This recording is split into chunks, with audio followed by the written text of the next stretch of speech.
রাজেশ, তুই কি জানিস সমর শেষ ছেলে মেডিকেলে চান্স পেয়েছে? ও তোর বন্ধু ছিল তো, তাই না? কই বাবা, না তো, আমি তো জানি না। তা জানবে কি করে? তুই সারাদিন বসে মোবাইলই চালা, ওর বাবা রিক্সা চালায়, তাও এত দূর গেল কি করে বলতে পারিস?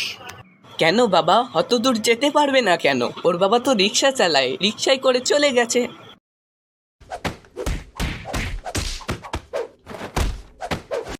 এই নাও তোমার ওষুধ। হ্যাঁ দাও। ওই একটু শান্তিকে ডেকে দাও তো দেখি। কেন এত রাত্রে শান্তিকে ডেকে দেবো কেন? আরে কি করব বলো, ডাক্তারই তো বললো যে ওষুধ খেয়ে শান্তির সাথে শুয়ে পড়তে।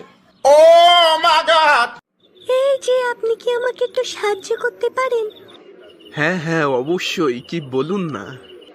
হ্যাঁ, সমস্যাটা হচ্ছে আসলে কি হয়েছে জানেন তো, আমি না কিছুক্ষণ আগে আমার ডান হাতে মেহেন্দি লাগিয়েছি, আর দেখতেই তো পাচ্ছেন আমার বাম হাতে খাবারের প্লেট রয়েছে।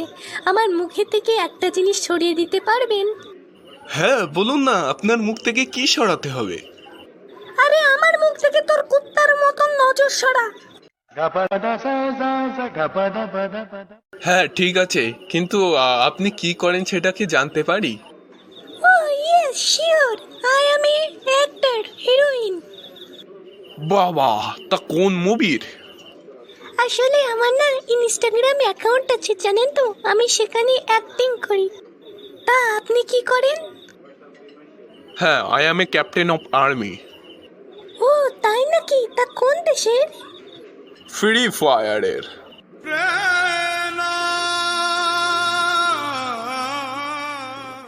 মালকিন, কি হয়েছে? আপনার কি শরীর খারাপ? আপনাকে এত দুঃখী লাগছে কেন? আমি কি দুঃখে আছি আর সাথে কি বলবো শান্তি, তোমার স্যার তার অফিসের কোনো মেয়েকে ভালোবাসে। না, এটা হতে পারে না। আমার স্যার আমাকে এভাবে ধোকা দিতে পারে না। বন্ধু বলতো, সালমান খান সিঙ্গেল, আমাদের প্রধানমন্ত্রী নরেন্দ্র মোদী সিঙ্গেল, গান্ধীজি সিঙ্গেল, আরো বাবা রামদেবও সিঙ্গেল। সর্বনাশ হোক ওই বেবদ মারানি লোকটার। সে শালা পাগল কইলো প্রত্যেকটা সফল পুরুষের পিছনে একজন নারীর হাত থাকে। ও পাগলের কথা শুনে কত পুরুষ বিয়ে করে যে শহীদ হয়ে গেল। আরে বন্ধু, থাম থাম থাম, কি রে তুই এত রেগে আছিস কেন? আরে বাল, আমি রেগে থাকবো না কেন বলতো? আমার প্রত্যেকটা কাজে আমার বউ সামনে বাধা হয়ে দাঁড়ায়। আরে বন্ধু, তুই এক কাজ কর, তুই ট্রাক চালা, তোর ভাগ্য যদি ভালো থাকে তোর ঝামেলাই শেষ হয়ে যাবে। আরে বন্ধু, দেখেছিস জঙ্গলের জগৎ আমাদের জগৎ থেকে একেবারে উল্টো। জঙ্গলে পুরুষ সিংহদের দেখতে কত ভালো লাগে, ওদের বড় বড় চুল থাকে, ভালো স্বাস্থ্য। আর মেয়ে সিংহদের দেখেছিস, গায়ে স্বাস্থ্য নেই, টাক, মোটেও ভালো লাগে না। আবার তুই ময়ূরদেরও দেখ, পুরুষ ময়ূরদের কত সুন্দর রং পাখনা আছে, দেখতে কতই সুন্দর লাগে। কিন্তু মেয়ে ময়ূরদের দেখ, গায়ের রং ঠং ভালো না, দেখতে মোটেই ভালো লাগে না। এটা কেন হয় জানিস? আরে ওটা এই কারণে জঙ্গলে কোনো বিউটি পার্লার নেই তাই। আচ্ছা বন্ধু, তুই রামায়ণ দেখেছিস? আমি একটা কথা বুঝলাম না, রামের এক কথায় তো সবাই রামের সাথে থাকতো, তা রাম বানর সৈনিকদের যুদ্ধে নিল কেন? আরে বন্ধু, সেটা এই কারণে, লোভী মানুষদের নিয়ে গেলে রাবণের সোনার মহল দেখি সবাই ওরই পক্ষে চলে যায়। ডাক্তারবাবু, ডাক্তারবাবু, শিগগিরই ডেলিভারি করান, আমার পেটে পেন ওঠা শুরু হয়ে গিয়েছে। এই শালার গাধা, তোর কি মাথা টাথা খারাপ হয়েছে নাকি? কি উল্টো পাল্টা বকছিস?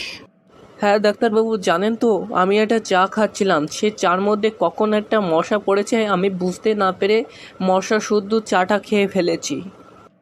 ও, মশা পেটে গিয়েছে বললে আপনার পেট ব্যথা হচ্ছে? তাই এত ওষুধ দিলে ঠিক হয়ে যেত। আপনি ডেলিভারি করতে আমার কাছে এসেছেন কেন? না ডাক্তারবাবু, মশাটা খেয়ে ফেলার কিছুক্ষণ পরে ওই মশাটার মা এসে কানে কানে বলে কি যে, এই শালা, আমার বাচ্চা তোর পেটে, দে এক্ষুনি।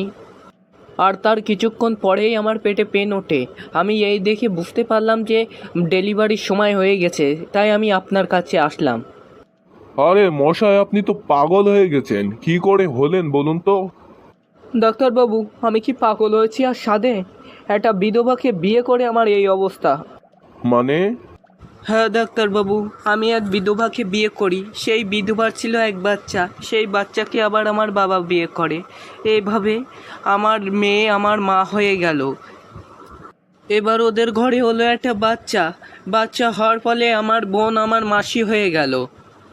এভাবে আমার ছেলে নিজের চাষির ভাই হয়ে গেল, আর আমি আমার ছেলের ভাগ্নে হয়ে গেলাম।